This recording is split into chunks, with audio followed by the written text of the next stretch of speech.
So you guys like that one, huh? Yep, you got to roll with the punches in life. You're going to come across a lot of hurdles, excuse the pun. Sometimes you clear them, sometimes you don't. You just got to get back up, keep going.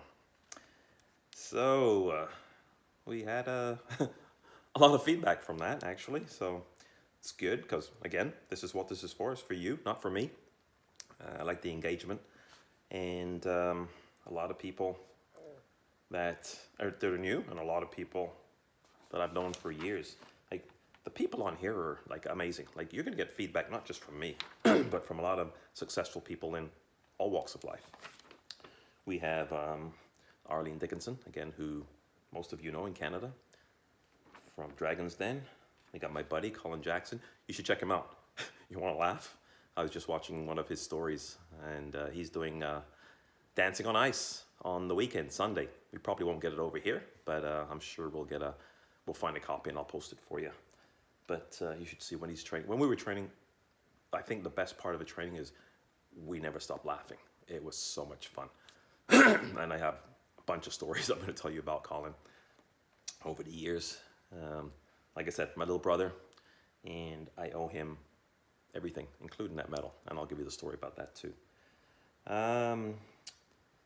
I haven't talked, but she's been giving us a lot of feedback. You might have heard for track and field fans in Canada, Molly Killingbeck, Olympic silver medalist. One of the very few people who's in great shape. And I stay in contact. We trained together up to a couple of years ago. And she's one of those people who gyms close. She's out in her street. And she's doing her running on the street and her lunges and all the no equipment. And she's in phenomenal shape.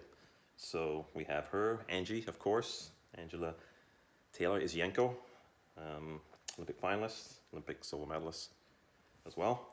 And Tony Sharp, another Olympic medalist, Olympic bronze medalist.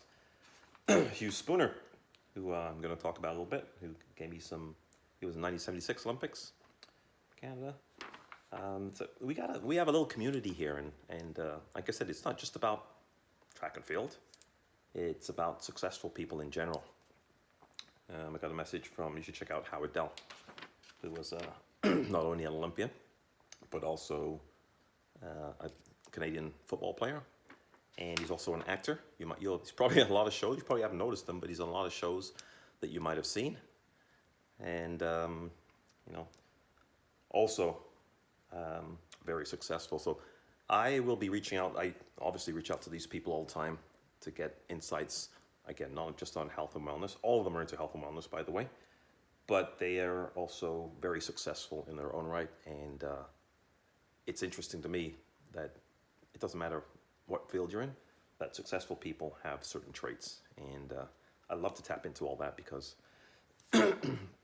although I'm sure, and I'm hoping most of you at this point in time realize how important your health is, your mental health and your mental toughness is also, like I said, you fall down over a hurdle, you just got to get up. Even though that was a world championship final, the first world championship final, would have been great to win. But hey, like I said, life gets in the way sometimes. Just brush it off and keep going. So thanks for all your comments and feedback. It was a lot of fun answering all those questions. Paul from Britain, he had water today, no banana. Good for you, Paul. He said he wanted to eat off his arm. Hang in there. You got to make that switch. Your body's got to get used to burning fat instead of sugar. And, it take a little bit of work. It may take a few days. And you might fall down. But just get back up and keep going. Eventually, you'll make that switch. Like I said, I don't get hungry anymore. I have to, say, oh, I didn't eat today, and go and eat something. So it really is for your health. And my sister, again, my other sister, chimed in again today, sent me a great video. Thank you, sis. And you'll see the pattern here. Every single person now around the world. This is a doctor from LA, and she works with apparently some superstar actors and actresses to lose weight. It's all about gut health. So it's that gut-brain connection that we keep talking about, and that's what, Paul, you're struggling because the thing that, and I was talking to a client this morning as well, and she was like, I get stressed and I just want to eat junk. And then she eats junk and she feels crap. And then she goes back on the track and she eats good food and she does her exercises and she feels fantastic. So we're gonna have this flip and flop back and forth all the time until we get used to it. But back in the 70s, people were starting to do this. And like, you know what, I'm talking about serious disease, for cancer, for Alzheimer's, for heart disease. Doctors were putting people on just these high-fat diets, good fats, obviously, and cutting out the sugars, and people were getting better. People going in for surgeries, going in for fifth bypass surgery, and they didn't want to do it. The doctors say, like, okay, let's just put you on this diet. They did this diet for a couple of months, and all their levels were back to normal. It will happen because, I don't know about you, but I'm sick of being misled and being lied to by all these companies who just want to make money. Speaking of which, another friend of mine texts me, he goes, you should try these supplements. And I'm not going to mention any names because we're all duped all the time. And it's one of these multi-level marketing companies. You got to be careful with the supplements you choose, because I checked them all out and it's the most garbage I've ever seen. And this is, people, millions of people are on this plan, on this program. And again, the marketing of saying it's great. And I looked on the back of the package and my word, I mean, there was nothing in there that was healthy. Zero. Like 90% of the stuff I would never put in my body. Like half of it was sugar. And then the other half was this magnesium stearate, which I told you about. Somebody else asked me about it and I sent them some info on that. And so you're taking a supplement, and magnesium stearate, basically, in a nutshell, it's called a flow agent. So they put them in vitamins as they're making them, so it goes through the machine really easy, faster, so they can make more product. If you don't have it, the machine gets all gummed up and it costs a lot more money. So it's a cheap way of making vitamins. But this vitamin, not only is it toxic, but it prevents the absorption of the substance into your body. It creates a biofilm in your intestines and your gut. So you're taking the supplement because you're lacking in it, and the same supplement that you're taking in is causing you not to be able to absorb it. So it makes no sense whatsoever. And people are getting duped into believing this stuff is good, and it's not. So you got to really be careful. The stuff that my sister sent me, the doctor was really good at the end. Of course, they went into his pitch into selling their product that they make because it's better. And the first half of the video was great. Like all the gut stuff, like what's happening in our gut and the connection between our brain, like all the bacteria, like she was going through it. Obviously, she's a doctor, she was pretty smart. And then she goes into, we formulated this thing with probiotics, and I've told you about probiotics. Like most probiotics don't make it to where they're supposed to be because the gut just destroys them before they get there.